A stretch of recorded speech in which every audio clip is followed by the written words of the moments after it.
In this video, we're going to talk about another component found in most gas furnaces, the relay.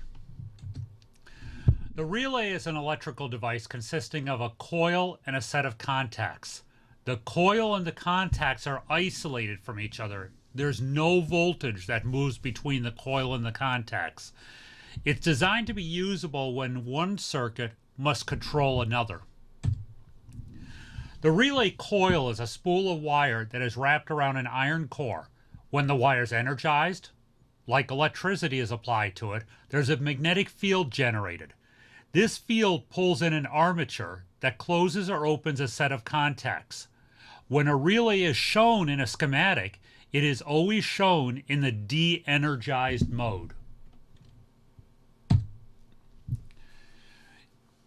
Every coil has a voltage rating. This rating is the voltage that you may apply to the coil.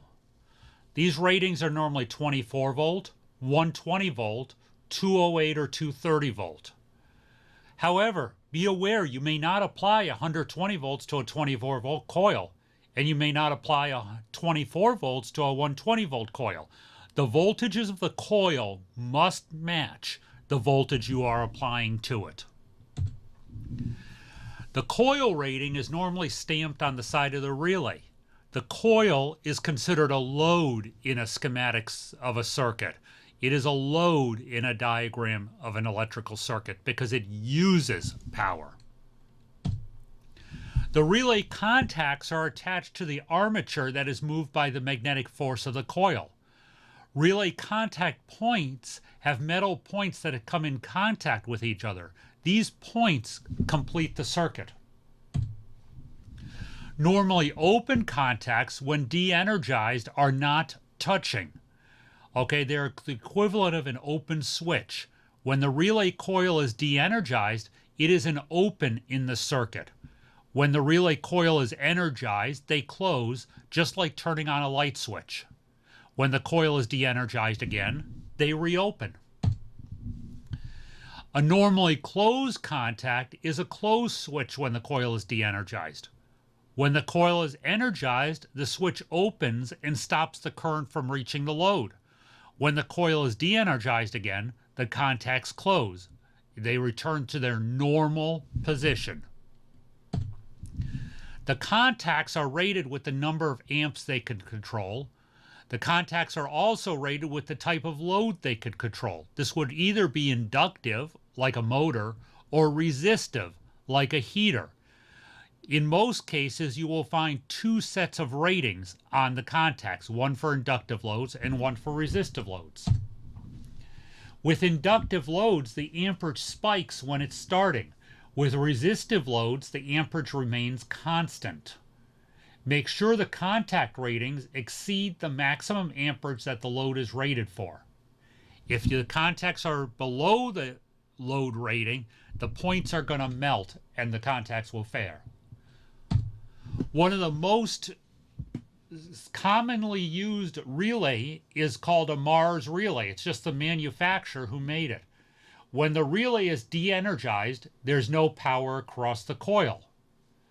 The contacts between points 1 and 3 are normally open.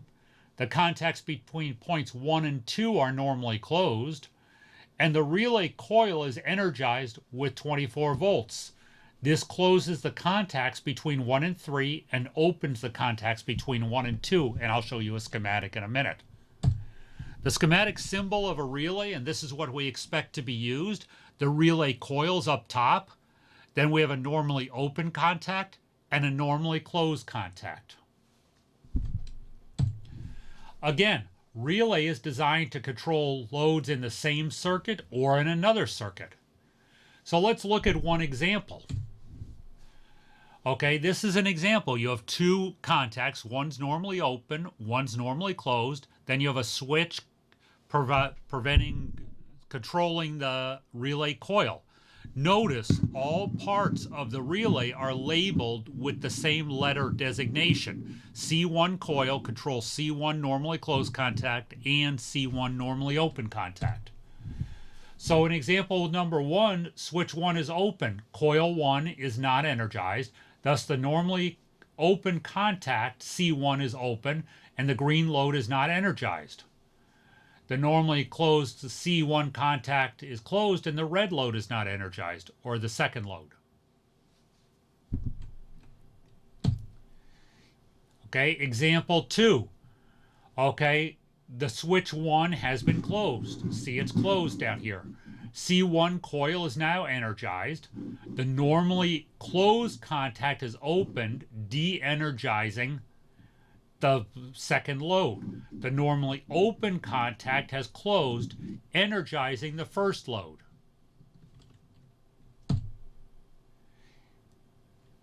Okay, example 2, the switch 1 has been closed. This has energized the relay coil C1. When the coil was energized, the normally closed contact 1 was opened, and it de-energized the second bulb. The normally open contact C1 was closed, and this energized the first bulb. The Mars relay is one of the most frequently found relays you'll see. It consists of a coil and 2 sets of isolated contacts. Each set has a common, a normally open, and a normally closed contact. When you're looking at the Mars relay, you'll be able to see this on the face of it. Okay, pins 1 and 4 are commons. Pin 1 provides power to the normally closed going to pin 2 and the normally open going to pin 3. Pin 4 provides power to the normally closed 5 and the normally open 6. Then you'll have 2 additional pins, okay, and that's your coil. They're isolated. You'll see them mainly on the side. So what you're going to do is if you want to use pins 1, 3, and 2, you'll connect power to, or line voltage to 1, and you'll put your load on pin 3 or on pin 2. When the coil gets energized, 1 to 2 opens, 1 to 3 closes. And you do want to know this diagram of the Mars relay.